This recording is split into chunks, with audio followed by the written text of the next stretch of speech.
one. No, wait. I still get one more. Okay. 3, 2, 1, go.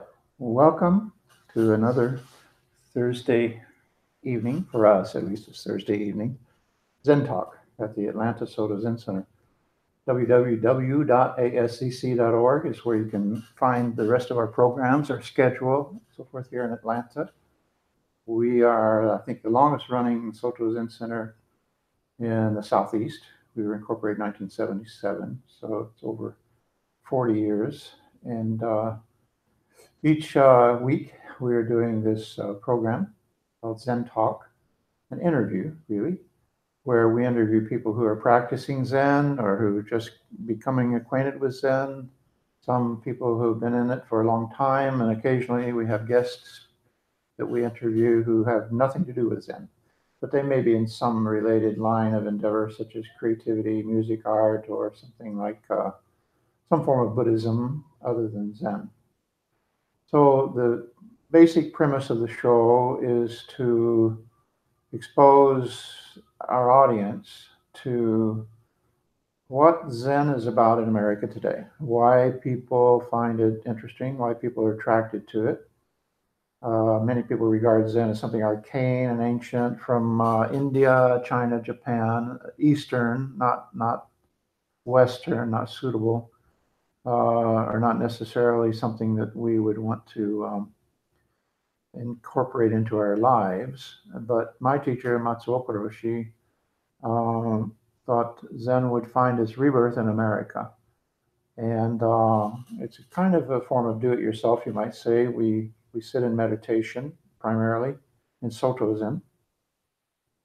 So we think we're in essence doing what Buddha did, and hopefully we'll come to the same kind of insight that he experienced, as well as all of the ancestors through China, Japan, Korea, and the Far East.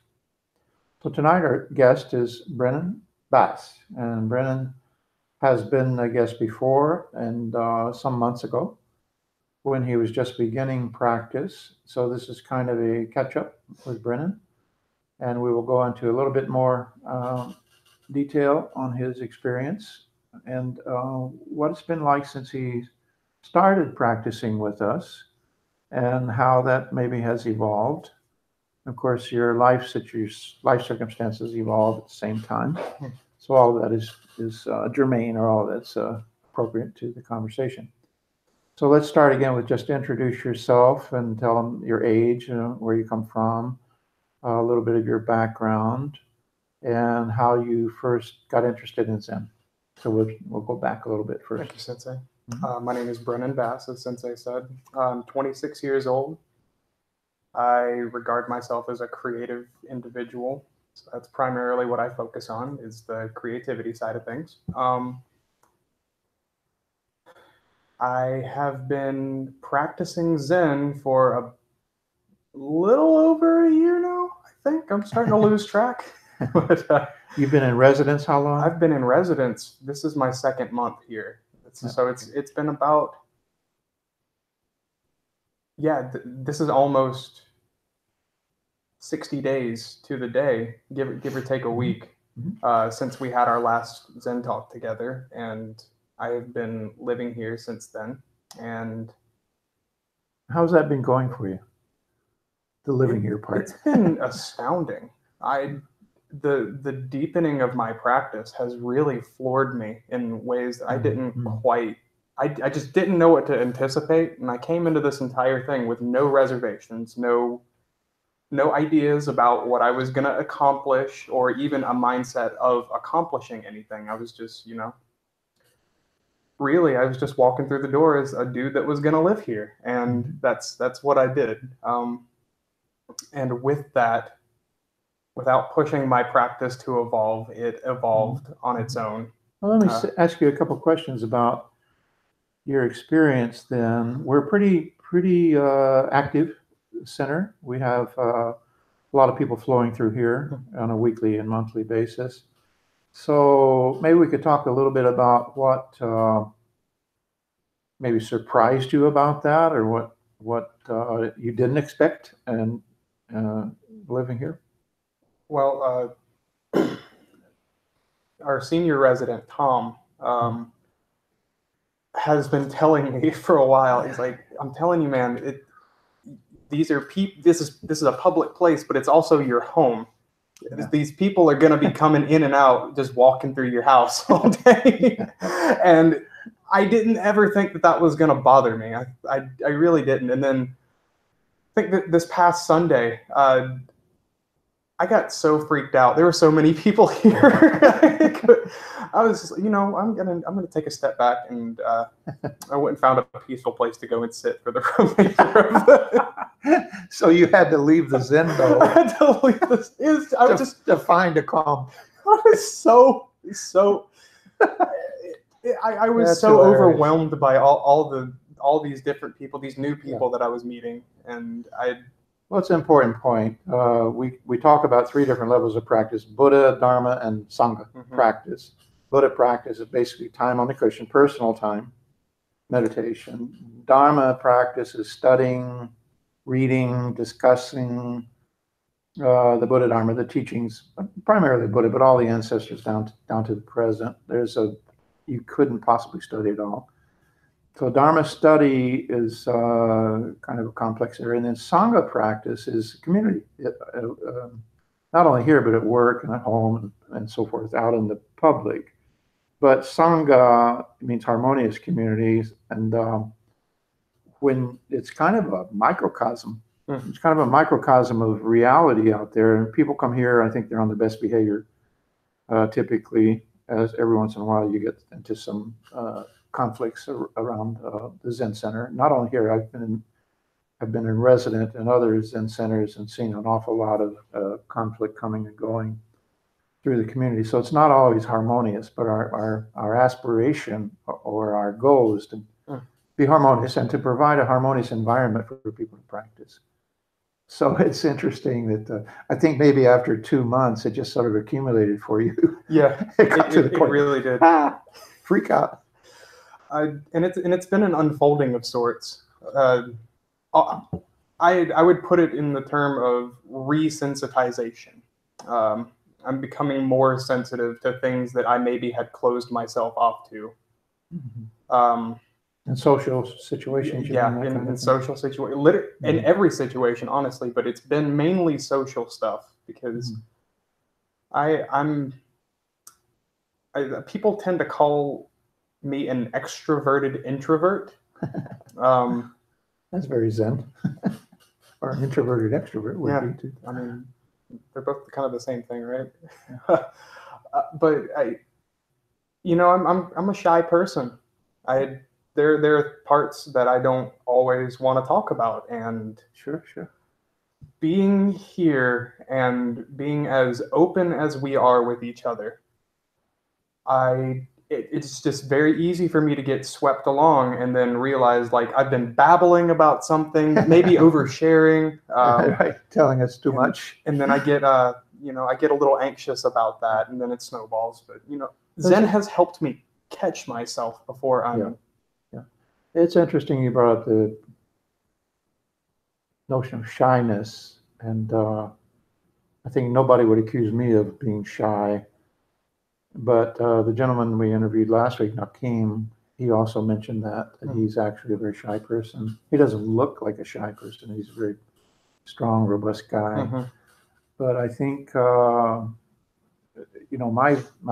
take on it is we have two sort of strong tracks in our practice. One is personal, mostly time on the cushions, self-study, studying Dharma, and so forth. And then we have social level.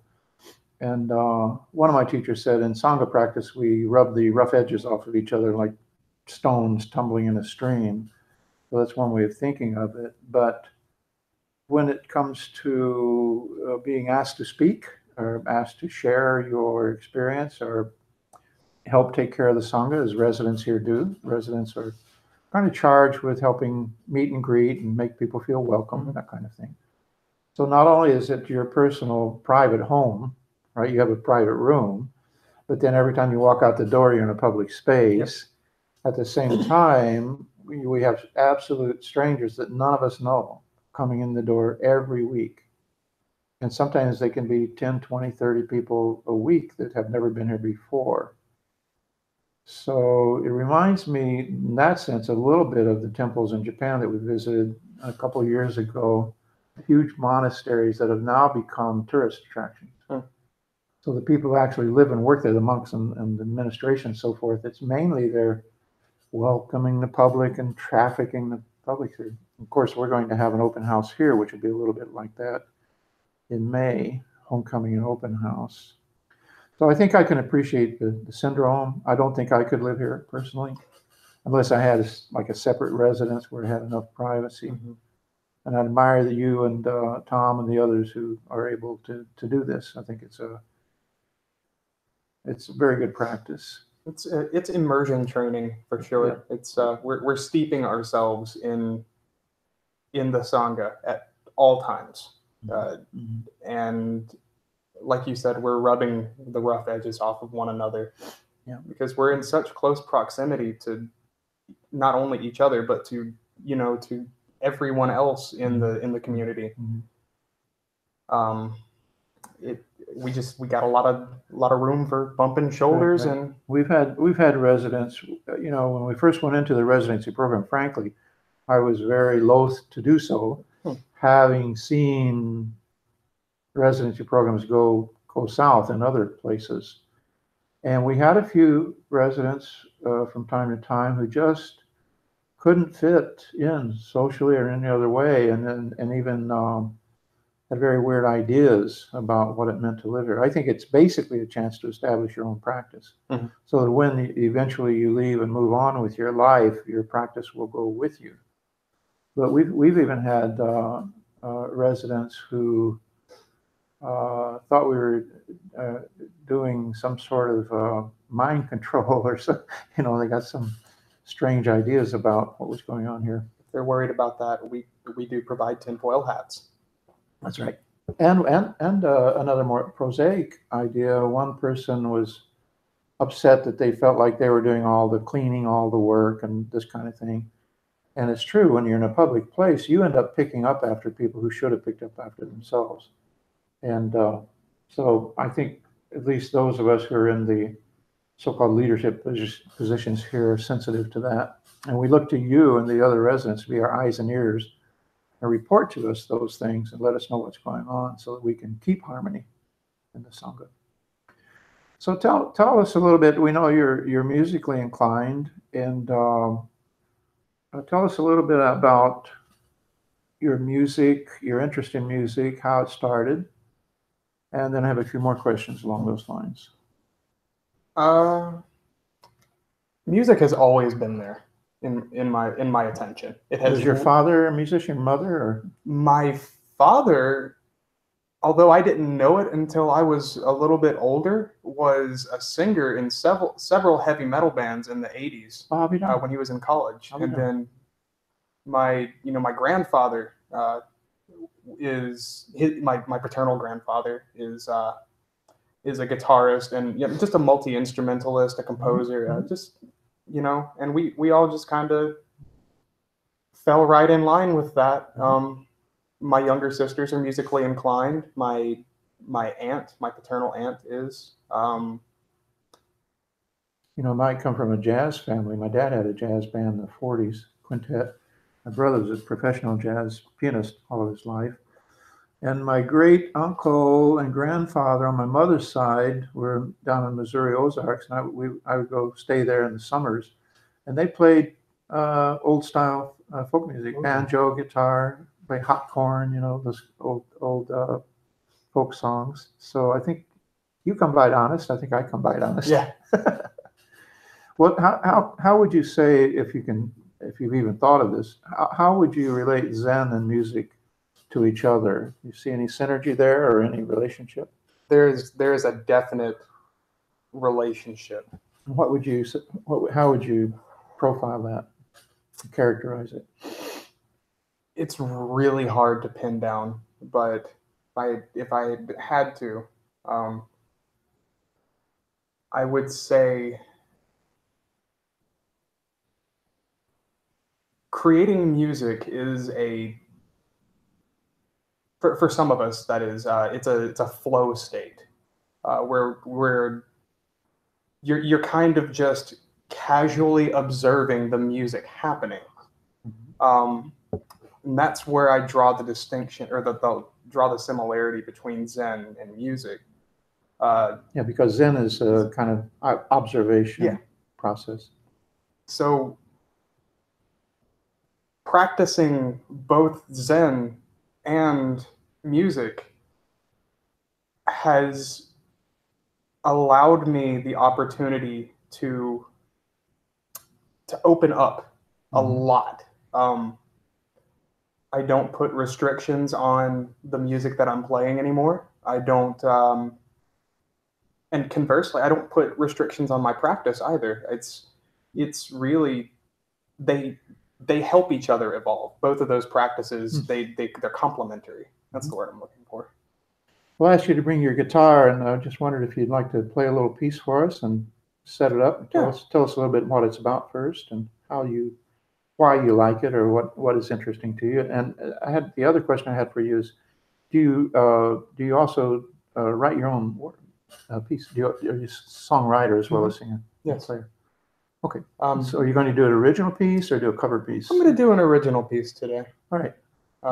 Interested to hear it. This is something that I wrote back when I was 5. Oh, yeah, sure. the number doesn't matter. So at some point in my life, this song just appeared in my head, and I started working with it, workshopping it over and over and over again. It's a constantly evolving piece. That's the thing I find about one of the relationships I see between Zen and music or art, any performing arts, repetition, sheer repetition. And I think that's been sort of made an iconic thing in the Suzuki method. Whereas I understand what they do is the little kids learn to play the violin. They don't play scales and stuff. They just learn one piece and they play it over and over and over until you start to comprehend like the construction a little bit that way, rather than force feeding somebody, you're gonna play this, and this is why you're playing that. Like giving them a framework. It's almost like jazz. You're giving them the ability and the opportunity to figure out where the room for improvisation is. Right. And I think like Zen, like Zazen, through repetition, in the beginning it's just imitation. You're sort of faking it till you make it. But after a while, it becomes the real thing. And I think the same thing with music. If you don't give up and you stick with it long enough, at one point there's a turning point where just the rote practice and kind of clunky, going through the motions becomes real music, not only for you but for your audience. So please let us hear your piece. What's it called? Or do you have it doesn't even have a name right now. Okay. I've given it several names. None of them seem to stick, because this really is an ever-evolving piece. I play it differently every time I play it. Okay, that's very jazz. Yeah.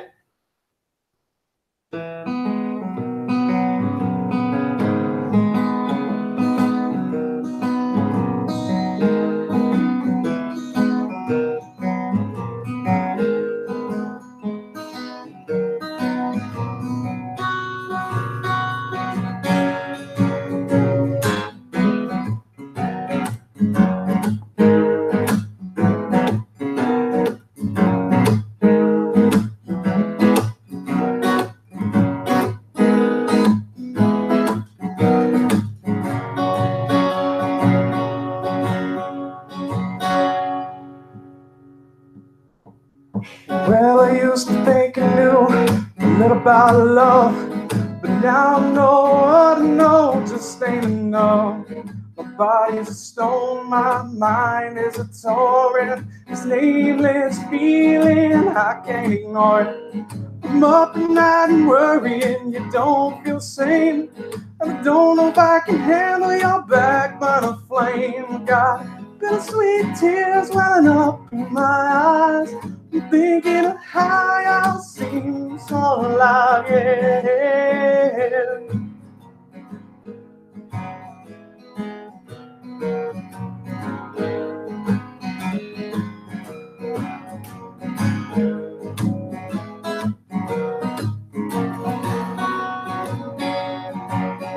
And I don't know if I can take another day being here alone. I am so far away, but I know you'll be home in my arms soon. So till that day, I'll sit and sing my tune. It goes, baby, I don't wanna be without you, 'cause when you ain't by my side, I feel so blue.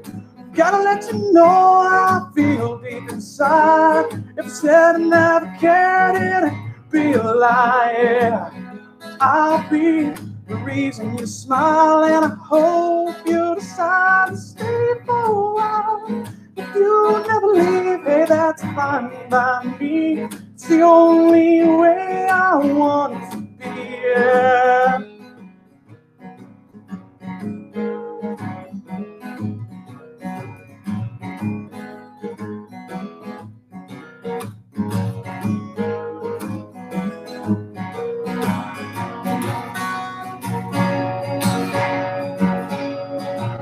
Cause baby, I'll write your name in the sky, and I'll fight for you till the day I die. And this smile you gave to me, you changed my life, that's plain to see, yeah.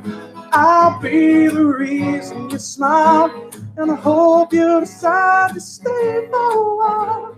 If you'll never leave, hey, that's fine by me. It's the only way I want things to be, yeah.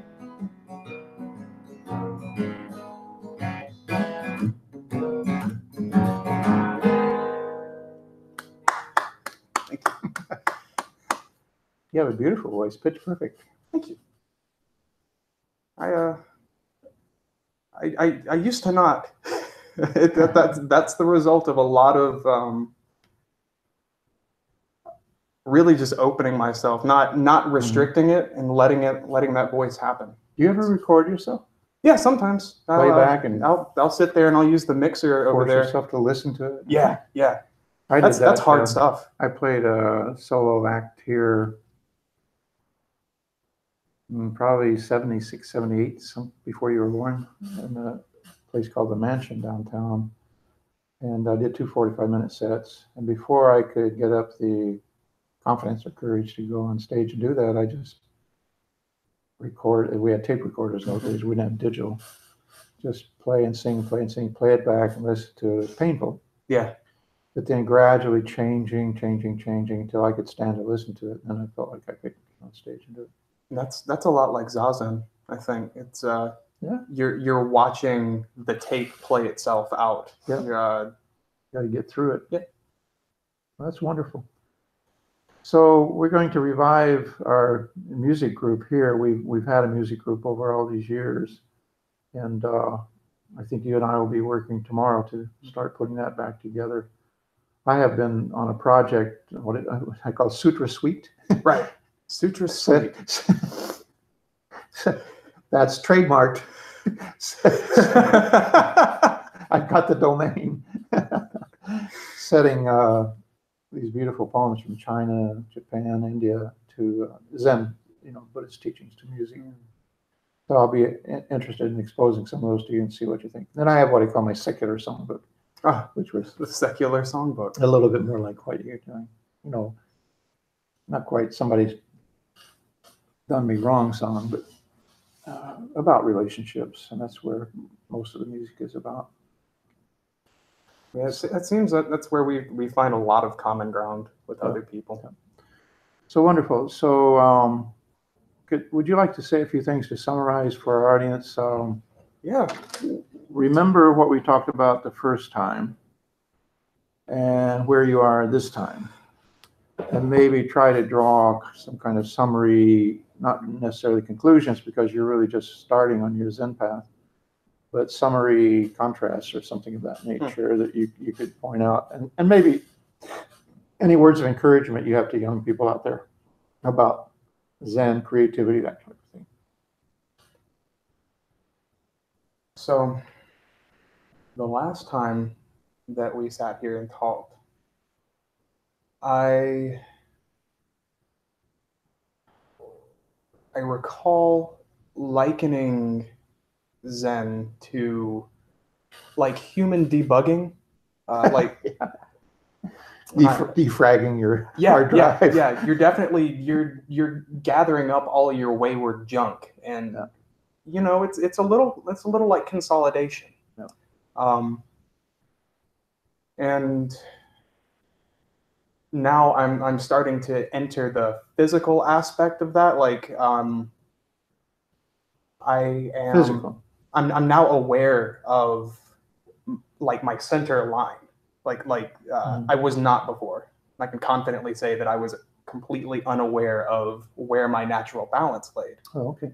And then throughout my days and nights on the cushion, I've just come to explore where am I, how am I, things of that nature. So definitely there's a huge contrast there, because the physical balance is a gateway to the clarity of mind that most of us so desperately seek. And my teacher, Matsuoka Roshi, would always say, his fingers together and says, mind and body cannot separate. So as we practice with the body, we make the body sit. The mind eventually, stubbornly, heels dug in, comes along. It's like a toddler getting all tired out and ready for its nap. Yeah. So good. Let's see if we have any questions online, or any questions from. Would you have any questions, Tom? Do I have any questions? Oh, no, I don't. We talk about this stuff pretty often off camera, so. Yeah. Well, it's a great tradition in Zen for Dharma brothers, as they're called. We think of us as a Dharma family. Yeah. When Okamura Roshi did my transmission ceremony, Matsuoka Roshi had done one for me back in the 80s. This was in 2007. He said, now we're one Dharma family. So we have this wonderful extended family out there in the Okamura, Uchiyama, Kurosawaki lineage.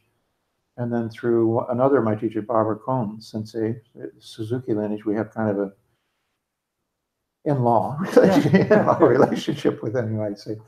So we have uncles, we have grandfathers, we have granddaughters, we have brothers, Dharma sisters, and so forth.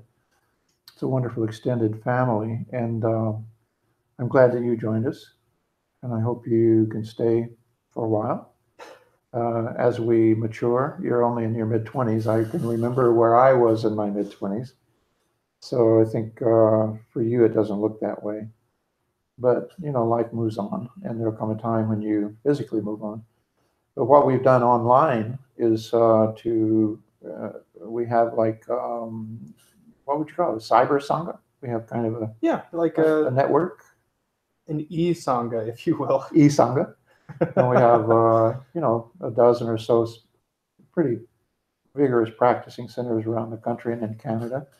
And you, as a member of our center, are welcome to go to any of those. You'll be welcome there and be able to sit with them, practice with them. So I think you found your way to the right place. I do as well. A few months ago. I really do. And I hope it continues to work out for you. And we'll do everything we can to back you up. We're here for you. So with that, let me just say a few closing words and invite you to attend again. And check us out I think we're on YouTube. We're streaming live on Mixlr. And we have our Facebook page where you can find these recordings. Go back and look at the prior ones. We've only been doing this for a couple months. It's been since about January. Yeah, we maybe started a little bit before you showed up. December was the earliest one that I've seen. Yeah, so, but 4 per month. They're beginning to build a kind of a library. And I think the viewers would it would be well worth your time to go and sort of check out. These are not very professionally done. We don't, we're ragged around the edges. And we think we're perfect. We're not plastic perfect. But if you go and check out a few of the segments, you'll begin to see, I think, the thread running through. More important than any one person's testimony as to their experience in Zen and what keeps bringing them back. That's the last question I'm going to ask you. What keeps bringing them back is for you, for the audience, to look and sort of look at this one and look at this one and look at this one, and you begin to see kind of a commonality. And you may begin to find your place in that spectrum of personalities, backgrounds, age, diversity by age, gender, and so forth. So what would you say does keep bringing you back to Zen? To Zen in general, it is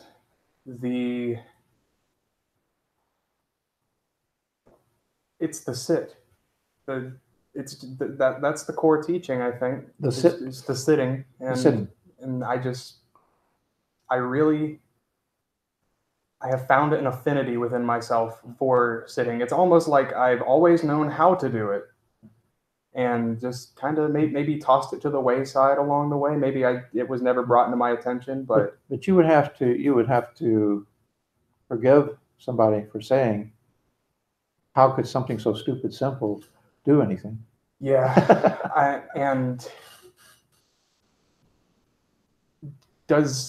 don't know if the sitting does anything, or if we're doing the thing, or if the thing is doing us. Who knows? But it's these sorts of questions that keep bringing me back to the cushion. And for me, the cushion is constantly there now. I'm always on the cushion. Wonderful. With that, we'll close. Thank you again for Thank you for having me. yourself to this.